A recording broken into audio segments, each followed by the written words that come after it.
Wrestling fans, promoters, wrestlers, and anyone who enjoys pro wrestling now have something new to be excited about. The Wrestling Fans International Association, the WFIA, is back. WFIA is an association that exists to promote, grow, and support professional wrestling throughout the world. Membership is free. Your membership includes a free digital bi-monthly publication of the Wrestling Fan News newsletter, association updates, voting privileges, and much more. Please go to thewfia.org, that's THEWFIA.org, and become a member today.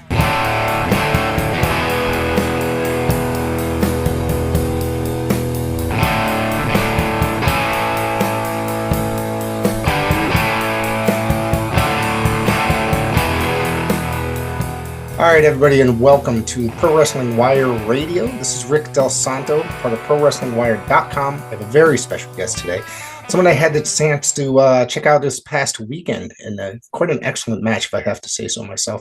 Mr. Jorge Santi, how are you, sir? Good. Very well. Thank you. Thank you for being a part of this. I appreciate it. And this past weekend, of course, we both worked for New Age Wrestling, and I've been there for a little bit now. It's been since July, I believe, and then they went on the break.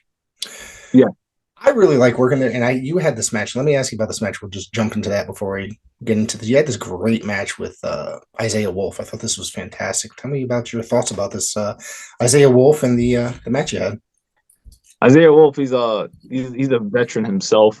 Yeah, he holds himself in a higher standard. So when I wrestled him, I expected nothing but top tier work. Yeah, he's good at what he does. Let's put it that way. But in the end, I was the better man. Yeah, a little bit faster. I was quite impressed with both you gentlemen that night. So that was good. So let's talk a little bit about your beginnings. I hear you are trained under the legendary Johnny Rodz. Yes. I started in 2004. I was 17 years old. I didn't have much money, but I worked at Taco Bell at the time, so I was just $5.25 an hour. Yeah. And I went to Johnny Rodz, and he was like, "It's gonna be you need to do your grades. You have to be good at grades." I'm like, "Okay." I didn't leave school, but I went back to school just to make sure I did my grades right. So when I went back to Johnny's, I was ready to go. It was a lot of money for the fee, but I wanted it. So for $5.25 an hour working at Taco Bell, I wanted to make this money for him and pay my dues, as a wrestling student and watching. I started amateur wrestling in high school. I did that for 2 years. I failed off the team the first year, and then my coach let me stay on after. So, and then I just rolled around with the guys and just learned more like technical ground stuff, which I kind of put into my wrestling as. With Johnny Rodz, I started in 2004, March 7th, 2004, which is coming up almost 20 years now. And the rest has been just quite an experience. He groomed me into teaching other wrestlers. Mm-hmm. And I was always the type to always perfect it. So I would be the first one in, last one out. Right. Hence why, I joke around because when I did my first bump, I was like, "Oh my God, all this money I gave to Johnny, and I want to do this the rest of my life." It took the air out of me. It hurt. I'm like, I don't know if I want to do this. It seemed fun, like playing in the park with my friends. And then I learned the real way. I learned the right way. I learned how to protect myself in there. Hence why I never got injured really that bad at pro wrestling. Knock on wood. I don't want to knock on wood because I feel like that's the reason why people get hurt, because you knock on wood. But it was just quite a thing, but I was a perfectionist. So Johnny taught me how to groom other wrestlers into being good wrestlers, as like me, or I'll just teach them their basics, and then it's on their own. Mm-hmm. Just traveled after that, had WWE tryouts. I've done stuff for Ring of Honor, AEW. AEW was my first match back. Right. So from being away, I went to stunts. So, and then I went. My first match back was with AEW. It was pretty cool because I was a big Hardy Boy fan, and he was in the match, Matt Hardy, and I was like, all right, well, I guess this is my calling again. They always say never meet your heroes. Would you consider that, or was it the complete opposite? No, I met him a couple of times before that. Yeah. Okay. But they were cool. I know they had issues before, but it's not my business, So, but to see them try to overcome it and stuff, that's more of an inspiration. Right. So was let me see.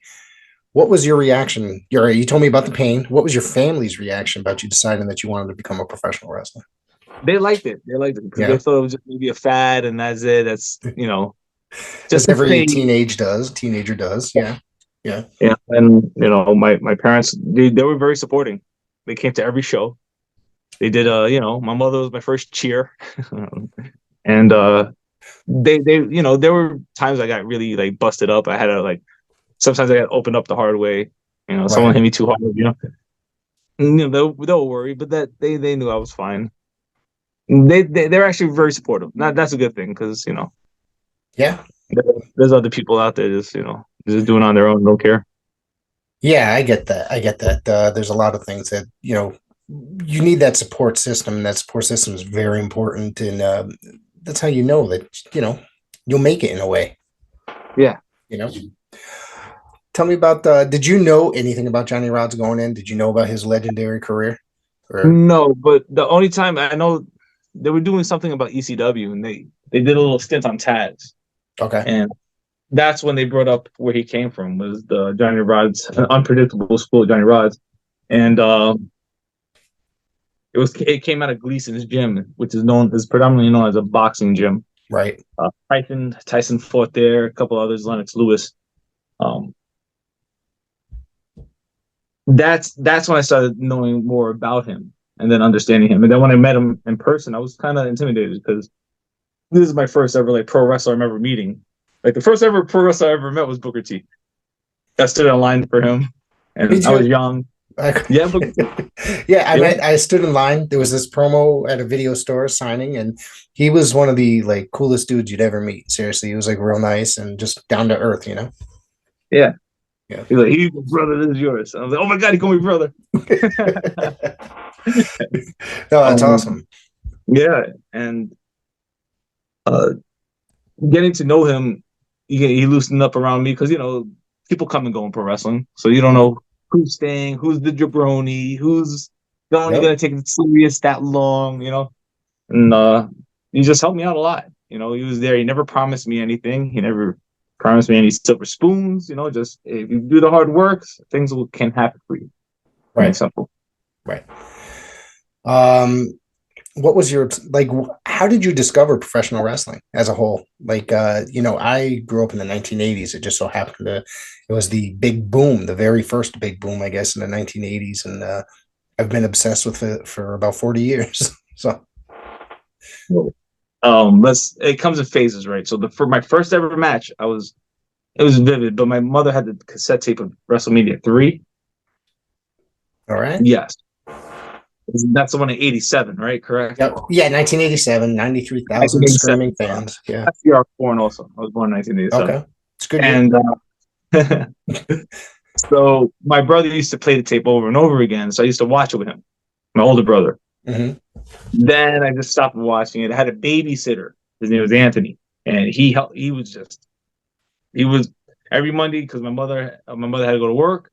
Every Monday he would watch us, and the Monday Night Wars were on. But he would flash back and forth on the channels watching WWF at the time and WCW. And we would watch it and stuff. We used to bother him and stuff. But he was a hardcore fan. We used to say it was fake and bother him and stuff. He's like, "No, it's not bad." I know, we were young and stupid. And lo and behold, I do it, right? So, yeah, right. And he's also a big supporter of mine. So that's good. It's full circle. Yeah, that guy. He's a very nice guy. He's very helpful when it comes to he knows everything about it. He's an encyclopedia, walking encyclopedia wrestler. Wow. Then I just started watching the Hardy Boys out of nowhere. I was probably 7th grade, 8th grade. It was just a big boom. Everybody's doing the DX signs and stuff in junior high school, And I started laughing. I'm like, "What is this? This doesn't make sense to me," because I never saw it. And then one day I just flipped the channel and just probably the perfect time. Just one time ball, bam. I was like, whoa, that was cool. I want to do that. And then little by little, I just started watching wrestling more. Then the theatrics of it got to me. The physicality got to me, and I'm like, yo, I like wrestling. I'm a wrestling Yeah. fan. I'm Yeah. kind of late in the game, so I was probably around 11 or 12 is when I started like really being a pro wrestler. Like, well, the mentality, I was like, if I want to do this, I have to have abs. I have to do at least 5 push-ups. Because I had no muscle tone, so I have to do. I was just always, and that that's how I got into pro wrestling. Well, as a fan, that's how I got into it. Right. Right. And then you just decided you liked it that much that you just decided to reach out and get it. Yeah, that too. I started because my mother was like, "You should try a high school wrestling team." I'm like, I don't know this. I don't think it's the same thing because I'm over here. Like, they don't have fireworks and like So I went, and honestly, that is the best thing I've ever done in my life was go on the high school wrestling team. It keeps you well rounded. It keeps you're aware of your body, all parts of your body, from your toes to your hairline to your everything. So if there's a limb out there, well, you better put that away before someone steps on it or lands on it. Nope. And it's an amateur thing. But also, watching theatrics. I was a big movie buff. So any type of my matches, any type of selling, I would, if I see it in a movie that looked very dramatic and like really look good and and different, I would try to sell like that in my matches. So I also wrestled amateur in high school, and I have to tell you that it's one of those things where it keeps you in the best shape of your life because it's very demanding. You literally practice it for like 4 or 5 hours after school. You're just running, and like you said, you have to keep yourself tight so nobody can just grab a limb, and the next thing you know, you're done. So it's a great sport, amateur wrestling, high school wrestling. that's till this day. Sorry, my wife is also. She keeps calling me. I told her what was going on. She don't care. All right. But till this day, I think about those days, just sweating to the point of throwing up. Right. Running and being and just it just made my endurance. I had a couple of matches I won, and I had a couple of matches I lost. But as long as you don't let that loss get into your heart, you'll be fine.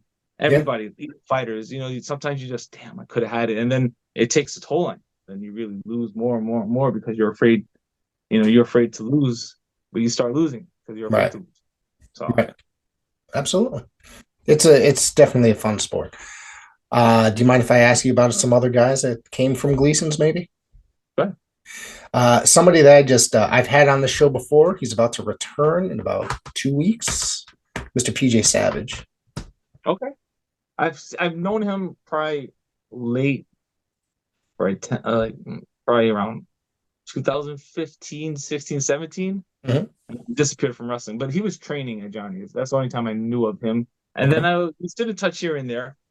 And he's been doing his thing on the indies. Good for him. Yeah. We've trained. That's it. Really, not much. You never met him before. You never wrestled before. We never had a match. No. Oh wow. But we've trained together. Yeah. Johnny. Yeah. I think he's really good at what he does. I think he fits that character that he builds. I think he's really good at it. Yeah. That's what you want, right? You want to be believable. You want to be, if you're selling a product, you want people to buy it. Exactly. Yeah. I did want to ask you just how, before we get back into talking about certain wrestlers and such, you were talking about how like the Hardys, you grew up, the Hardys were like one of your favorites and stuff like that. But that's not the style that you wrestle as. A lot of times people take that, but you wrestle a very technical style. So who did you see that influenced that style? Or maybe was it your amateur experience, or was it somebody that you saw on TV that wrestled that way? We got this. It's a plethora of things just mixed up to me. Okay. We go old school. Let's say Steamboat. We could go old school. Kurt Hennig.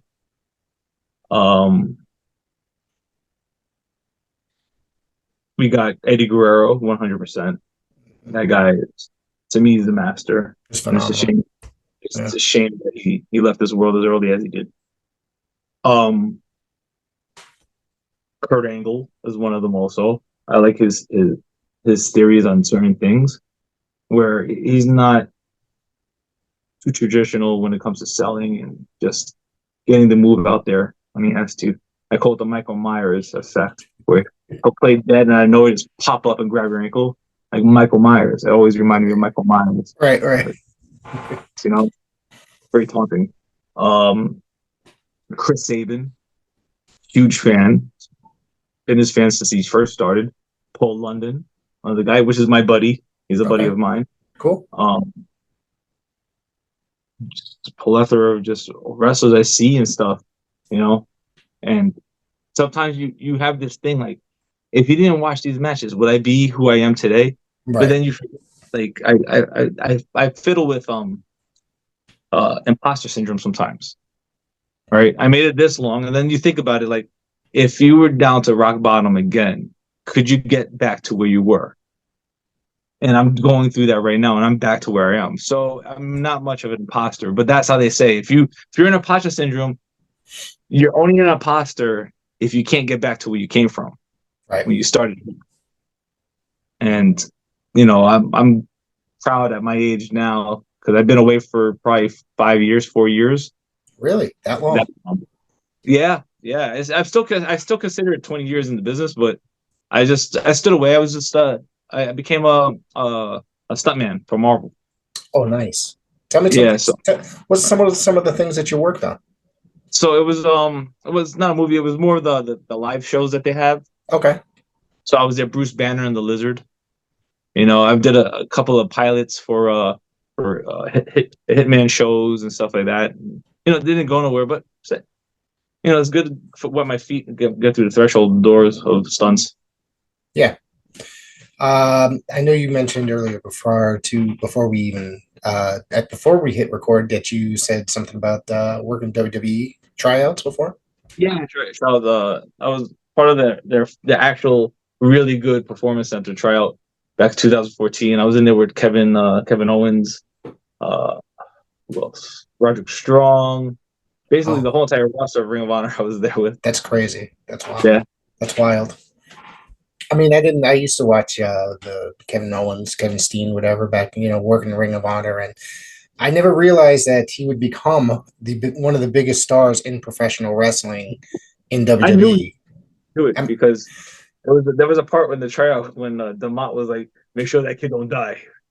Basically, I was like, "Oh, he signed already." Because he was doing good, as big as he is, as he was killing it in every workout and tryout. So they gave us. It was the look he had, but when he went out there, he didn't wrestle how he looked. You know, if that makes sense at all. Yeah. He went out there just put on like banger after banger. You know, it's just he's one of the best wrestlers in the world, really. If you had the mind for it, you can make something. You can make nothing out of something. Right. Right. So you left for 5 years. What was the reason for you leaving? It was family, Marvel, or the stunt work that you said? Yeah, it was more the stunt work, family. I was kind of done with pro wrestling. It was just the same thing over and over again, trying to get my name out there. Oh no, we're not looking for anybody right now. And they're booking the same guys they play video games with, and I'm like, I don't know, is this worth it? Is this worth it after a while? And can I curse on this? Absolutely, 100%. I like that reference, by the way. Fucking done. Yeah. I was done. I was done with pro wrestling, and I just left.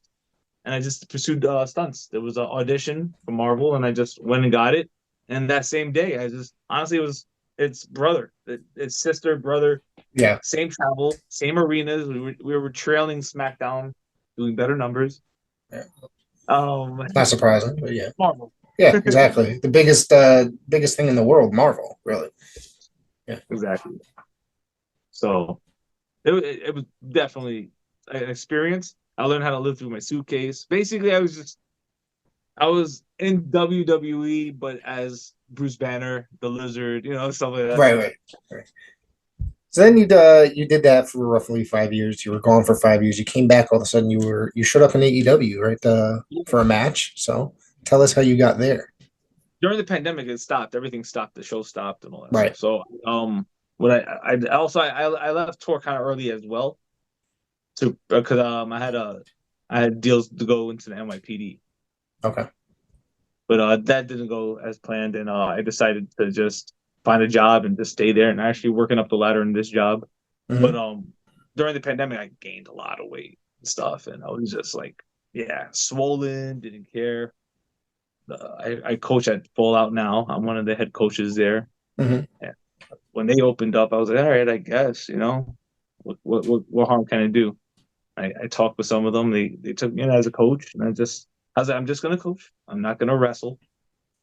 And then lo and behold, like, you still got it. You know that. I was like, I don't know, man. No, you still got it. Started coaching. Then I started going back into the indie slowly through Battle Club.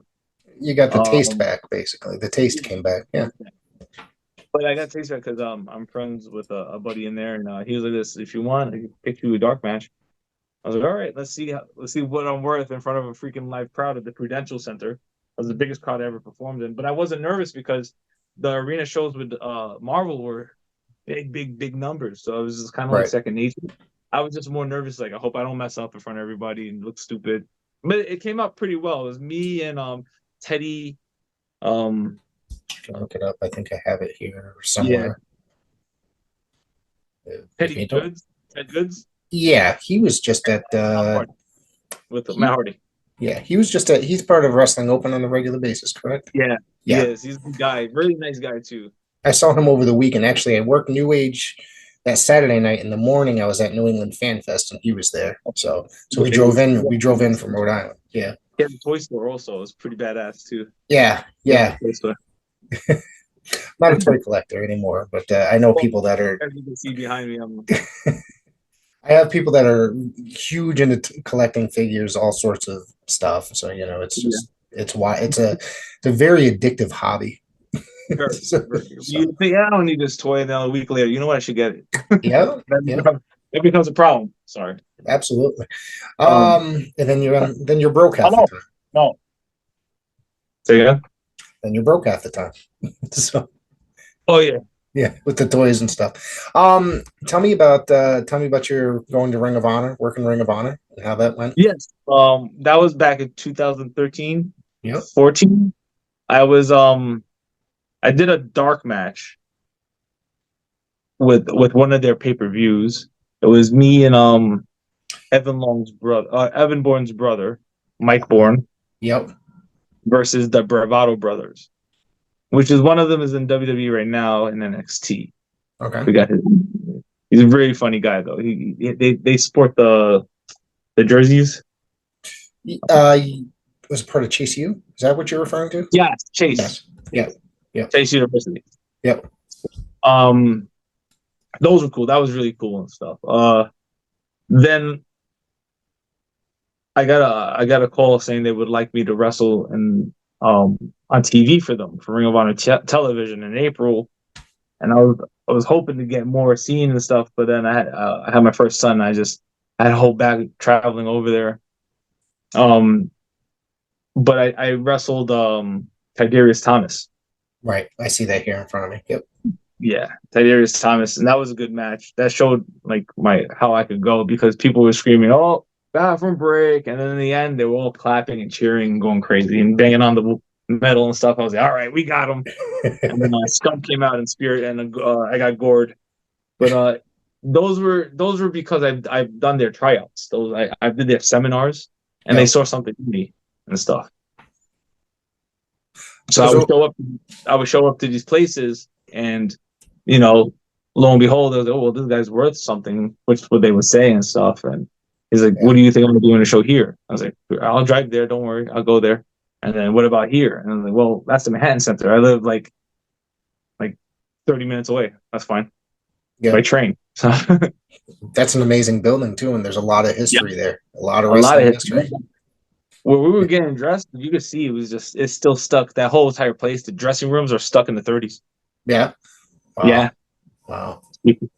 It's a really cool building. I mean, I've been to wrestling there before, and like I said, a very big history there. So it's really awesome. So let's see, where else are we gonna go here? You wrestled for the BST title not so long ago, correct? Against Mr. Lucas Chase at a We Are Wrestling event. Yeah. It was I wrestled him. It felt like a good match until he wanted to attack me at the end of the match, and I just didn't like that. And then Lucas Chase, you know. Yeah. Anyways, with him, he's worth something, but you know you got to fix his attitude when it comes to anything. You know. I mean, he hung up on me while recording a podcast once, you know, because he didn't like the direction the questions were going. I mean, so you know. Yeah, well, yeah, exactly. Sometimes you want to. Yeah, so he needs some fixing. I'm like, well, what do you want? He's a young guy. Yeah. So yeah, he's trying to find his foot somewhere. Yeah, I think he's got a lot of really great talent. I'll tell you that. He is probably one of the most, you know, I guess, gifted professional wrestlers at this age. But like you said, it's his attitude. Yeah, and he'll find his way. Hopefully, you know, he'll come to the light side of the things. He'll find the force, but you know, yeah, find the force. There you go. Yeah. Those Star Wars reference, by the way, for those that don't know. So yeah. So you're a Star Wars fan? I'm a Star Wars. Yeah. Kind of one. And I'm part of the new Disney Plus Star Wars fans, guys.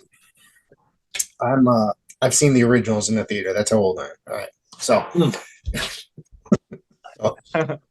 so yeah. So you tell me about working. I'm going to talk about that. For you worked with Lucas Chase, but tell me about working for We Are Wrestling. Mr. Pete Rosado runs that. He's a very good fella. I had the chance to work with him for about I called 2 matches with him as United by One last November, and it was a very pleasurable experience. So what's your experience working there? I've known him for a long time. Yeah. And just he always wanted me to come in and stuff, but also I wasn't in wrestling anymore. Mm-hmm. And then when he finally saw me doing I did another like a sister show for him, he was like, just let me know when you're ready. And I was like this, all right, I'll put the back signal out. Like a month later, I put, hey Pete, if you have time, put me in. I don't care what part of the card, because I like working my way out of things, you know. Yeah. But I was curtain jerker, and I did my first match with him was a curtain jerker match. I didn't mind it. People were like, really, Santi? Wow, that's balls to put him in the before the lights, you know, come on match. I was fine with it. It doesn't bother me, you know. As you know, my work says it enough that next time you won't be booking me in the curtains, you know, like, you know what I mean? So yeah, I like Pete a lot. I respect him. Nicest guy I ever met, and he knows how to book. You know, his shows are bangers. You know, yeah. It's not like good match, good match, good match, good match, good match. He knows how to. The roster is just all, you know, regardless, you know, the bad guys, good guys, they're all good people, you know. Yeah. I gotta get out there sometime. I've been invited by some of the guys. Yeah, I got it, and I have to make my way out there. It's work and family just keeps me busy here a lot. So, you know, and then I agree. I know what you mean. Yeah. So one of these days I'll get out there, and it's I promise everybody I will get out there. It sounds like it's an amazing time. I've seen the videos of it. You sent me the one with Lucas Chase, which I thought was fantastic. So yeah, you've been doing this 20 years. I know, right? It's just on and off, but it's such an amazing thing that there's like so many different varieties of professional wrestling. Just, you know, wrestling for fans rather. So there's fans that will judge certain kinds of wrestling. They maybe they're bored with technical wrestling. They'll watch comedy wrestling or deathmatch wrestling. What's your opinions on having a variety on the shows, or would you prefer just a straight wrestling show? I like it as long as it's booked the right way. Right. You know, you want a technical match, leave it the first match, because then you can't have a ladder match in the beginning because they're already bloodthirsty. Right. They want to see something more than that after, and then you have technical match, and then you bring them back. Then they're going to their phones. You know, and I would. If you have many flavors of the ice cream, you would want to put them inside of order. So by the time the main event comes, it's bigger than anything, you know? Yeah. I don't mind it. Some things are like questionable when it comes to selling, when it comes to moves, when it comes to kicking out of certain things. But why? You might as well just shoot him now. Get a gun and shoot him. Because what are you gonna do? How are you gonna top that? Why are you kicking out of that? And you beat him with a clothesline or a small package. I'm like, okay. That's also another thing. It's abstract. It's an art, but some people have to know how to hone that art to it. And, suspensive disbelief. Making sure you put the time in that whatever you do, it's the same way all the time. It's not, like, all right, well, I'm tired here, so I'm not gonna really punch hard here. And so no, you got everything has to matter. You're still a combatant and you're still a competitor. Right. Regardless of how tired you are, regardless of whether win or lose, is still you have to perform in pro wrestling. Absolutely. I just want to ask you one opinion, because it's always a hot topic between me and Harry, because he likes to ruffle my feathers a little bit. What's your thoughts on intergender wrestling? All right. So I wrestled an intergender match with Cosmic. Okay. Earl's Cosmic. All right. I'm very conservative with my thoughts of it. Please go ahead. So I'm not here to say that women can't do what we can do. Yes. But I do know that if I was to punch a woman in the face as hard as possible, it will probably hurt them or knock them out. Right. So when you do a wrestling punch, does that convey, or are we just treating this as, this is pro wrestling? Because you have the pro wrestling mindset where it's, well, anybody could do this. Right. You got celebrities coming in doing it. You got, as long as they know what they're doing or how to treat us. Right. And then you got that. Like, how do I look at it as I hate saying it, as the equal, when we are all equal, right? But how do I look at this as, with how I was raised, you always protect the woman. You always, you hit women, period, right? But if I was to wrestle punch you, you could take the punch, right? All right. I'm gonna go back and forth with kayfabe. So that's cool. You're good. Right?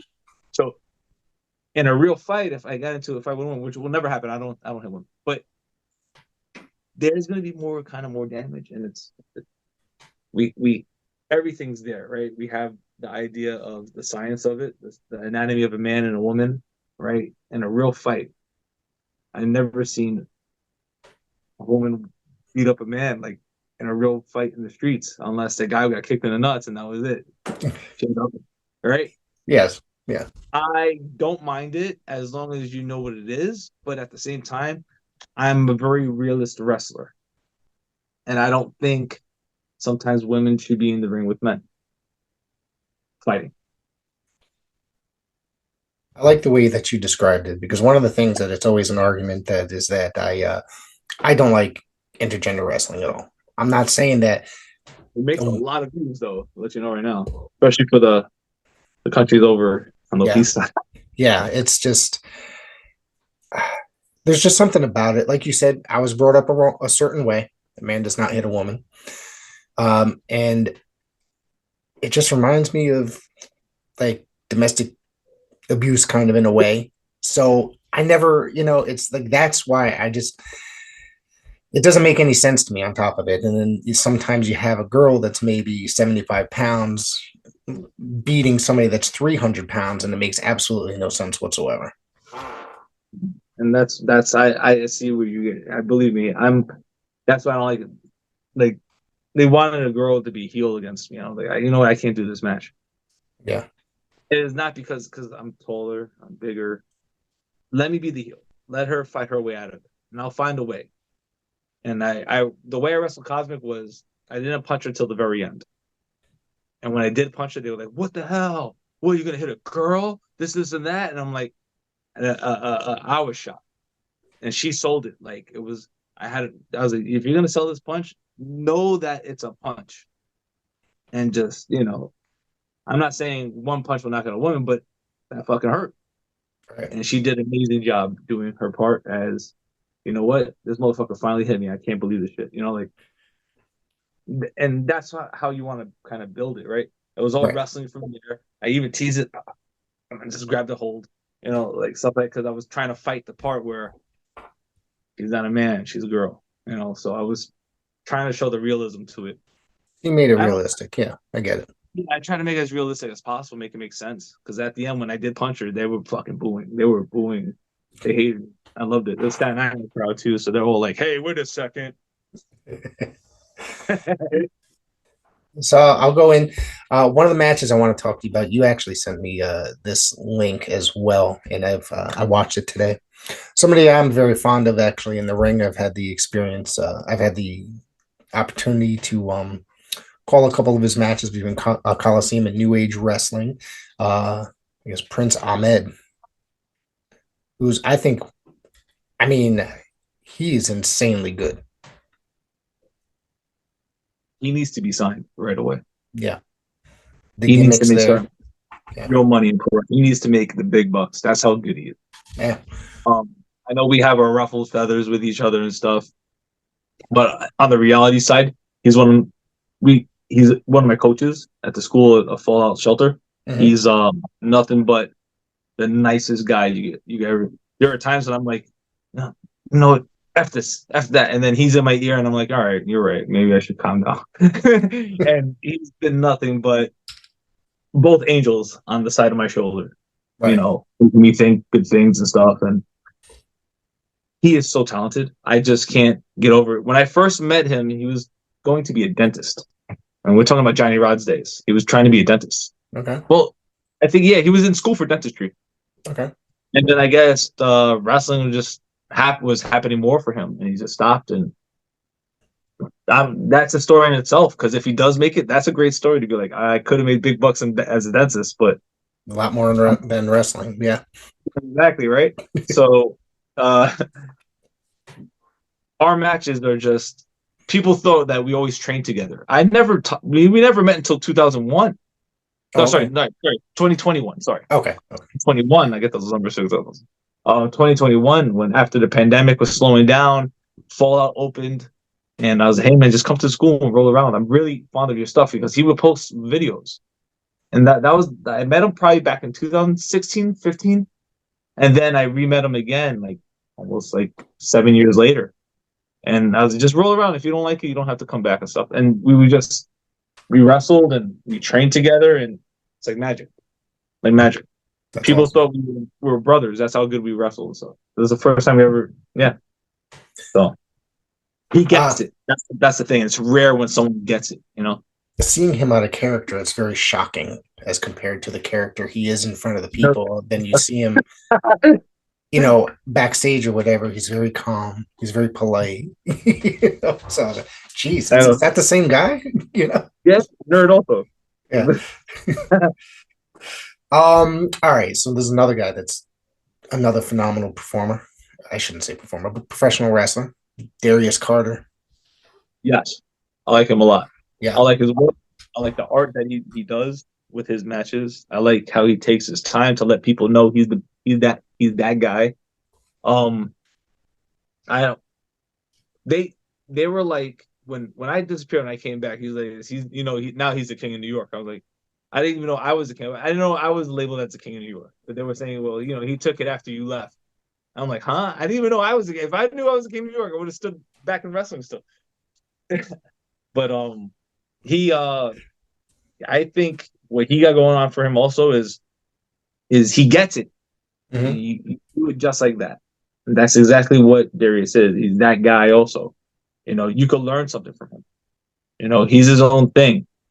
And that's, I appreciate his work. I always love wrestling with him, because it's in the business, we call it a night off. Right. Yeah. So, and that's exactly, because he knows he's getting a night off with me. You don't have to think. I don't have to think in there. Yeah. Dominic Denaro. That's my guy. I like Dominic a lot. He's great. I did a ring with him one time. Mm-hmm. He busted me open. He's another one that I don't like when he does open rings, and I tell him that. Not open rings. I'm sorry, no ring wrestling. I was like, you're so talented. He's such a talented wrestler. I don't know why you needed that. I guess it's its own like underground stuff, and don't get me wrong, it's cool. I did it with him, But he's so talented. He just, I don't know what he thinks. I don't know if it's his age. He thinks it's his age that's gonna hold him back. But he's such a good wrestler. He knows he gets it too. He's another one. Like I was blessed to be in the ring with him a couple of times, and I think like he got it. Right?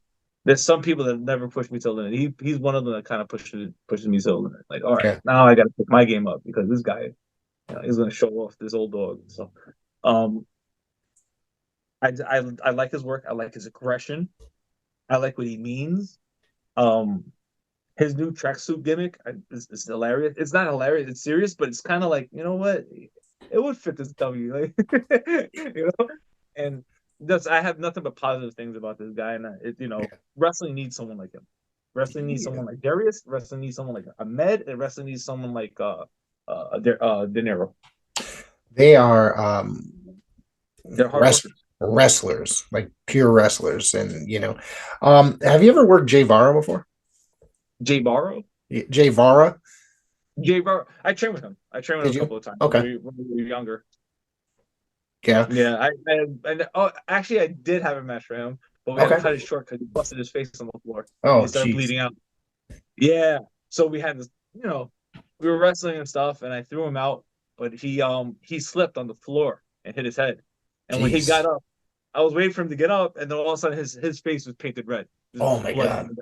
So they had to call the match on us. So wow. I had from the beginning, like I only wrestled for 2 minutes in front of people, and then we had to call it off. He's another one I think is he's a very talented wrestler. He's been on this podcast before, and I've worked with him at Colosseum and New Age numerous occasions. I think he's another one I think that's just he's very fluid in the ring. Yeah, he needs the right person to bring it out of him. Yeah, he just had a match with Ahmed, I think 2 weeks ago in the Coliseum. Yeah, it was a phenomenal match. I just got the tapes back today. So nice. Okay, I know Ahmed wants me to see that. So yeah, I'm going to put it up. I'm going to get it out there within the next few weeks. So we drop a couple a week. So, all right, I'm going to ask you one more person, and then we can move on. But Collossal Mike Law. Mike Law. I love this guy. This guy, his online presence he's hilarious, and yeah, he is. Mike, me and Mike go back 2009, 2008. He helped me out a lot of my career. Like I always even with family wrestling entertainment, he put me up against people that were on TV. That he was a part of that company that no one gave me a shot. Right. Like what crossed me with someone of a stature, and he put me in there with them, and I told him I wouldn't let him down, and I didn't let him down. I owe that guy a lot, and comes to everything. I think even with coaching, I think he vouched for me, saying, "Hey, I think we need someone like Santi here." And that's when I got into Full Out because he's head coach there too. Okay. Mike is a brilliant mind in pro wrestling. He's been doing it so long. He's a professional wrestler. Like that guy, he has a suitcase, he has a luggage, he has his merchandise. I put my merchandise next to his merchandise. I look like a mom and pop shop. He's look like Walmart. But he knows the business. He knows how to be a journeyman for the business. And I could see him in the future. If he's not wrestling, he's doing something behind the scenes. Yeah. Because he has that mind. He knows how to make it go work. He's been doing this a very long time. I remember seeing him when he was very young and skinny, working the show in Danbury, Connecticut, in a supermarket parking lot. Okay. So, he's been doing this a long time. The fact that, he hasn't gotten, signed, I guess you could say, for lack of a better term, I'm surprised. There's a pendulum. You know what I mean? There's a pendulum. And it'll come his way. Yeah. Because that's a guy I'd love to see on TV every week. Just with his demeanor, and his in-ring skill is actually very good as well. Yeah. Yeah. I agree. So what else do you have going on with yourself? You have shows coming up. You have social media presence. Yeah. I got shows. I got we got Battle Club's coming up again. Okay. This weekend is me and Ahmed are driving down to Virginia. Okay. Action. In action wrestling. Okay. Yeah. Intense action wrestling. There you go. Okay, that's on Uh, that's on IWTV, correct? Am I correct? yes, Okay, yes, all right, yeah. They're out of Virginia. right. We're traveling down there. He has his own match. I got my own. Uh, what else is coming on? It's a little quiet this because of the weather and stuff. But Yeah, then I'm back in NAW again, New Age Wrestling.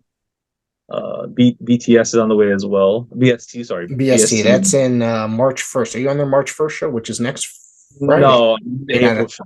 You're in the I'll April be in show. the April show. Okay. Hopefully, I could be a mainstay there. I like all those workers there. I like that roster there. So It's a very professional environment. It's really, and they put on they're one of those shows that put on beginning to end. Really good show. yes, Yeah. yes. I know. Sometime in May, I'm also in Chicago wrestling. Okay. I'm around. I'm around. I just I put them out there, and if they come, they come. Yeah. But luckily for me, I'm just a people person. So if I'm in a town, I already know certain people in. I'll be, hey, listen, I'm here. Come out, see me, and that puts some booties in seats. Where could everybody that find you? Oh, Twitter, Instagram, TikTok, all Yep. the cool stuff. At innercity_Santi. X will be innercity Santi straight, and what you got? Facebook as well, Jorge Santi. Yep. and TikTok the same thing, Innercity King, Innercity Santi. Okay. Cool. Is there anything else you want to throw out there? Nothing. If you're looking to be a professional wrestler and you're in the New York area, New York scene, I coach at Full House Shelter. All right. It's straight out of LIC Queens. I'll post it up on my website soon. We're doing open houses at the end of the beginning of the month of March. I myself is a coach there. Mike Law is a coach there. Prince Ahmed is a coach there. Masha Slamovich, Akira, and then we got Uncle Steve. So we got a lot of people with a lot of knowledge. Probably Some 100 heavyweights. Some heavyweights there. Yeah. And we have tons of friends that come by, and you don't even know who's coming, who's showing, who's going. It's always a fun day. Jorge, I want to thank you for being a part of the show, and I hope to have you back soon. And I know I'll see you down in New Age. Yeah, definitely. I'll see you. It was fun talking to you. Thank you. Let's do this again.